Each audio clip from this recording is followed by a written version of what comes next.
এখানে অনেকে আসেন, আপনারা যারা ফ্রি আছেন তারা এদিকে আসেন, এদিকে আসেন। আমি একটা জিনিস শিখাই দেই, আপনাদের সারা জীবন কাজে লাগবে, ঠিক আছে? পেঁপে চারা রোপণ করতে হলে সব সময় 45 ডিগ্রি অ্যাঙ্গেলে রোপণ করবেন। কোন দিকে করবেন? দক্ষিণ দিকে মুখ কইরা। এইখানে দক্ষিণ তো এইদিকে, তাই না?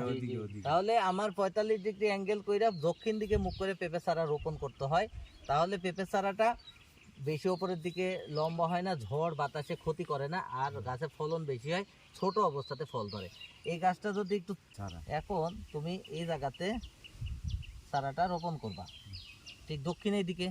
তাহলে আমি যদি এইভাবে চারাটা রোপণ করি, এইভাবে সেম ক্লোজ নিয়ে একটু ক্লোজ নিয়ে ছবিটা, এই যে এইভাবে সেম এরকম 45 ডিগ্রি অ্যাঙ্গেলে এরকম দক্ষিণ দিকে মুখ করে এইভাবে আমরা রোপণ করব, করে এভাবে মাটি দিয়ে দিব, এইভাবে মাটি দিয়ে দিব।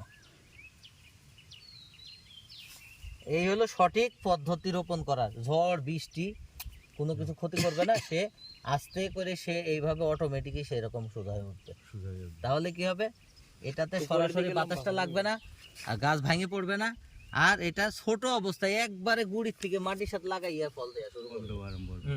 এইভাবে লাগাইলে তাহলে আপনার সঠিক হলো, এটা হচ্ছে সঠিক পদ্ধতি পেঁপে চারা লাগানো।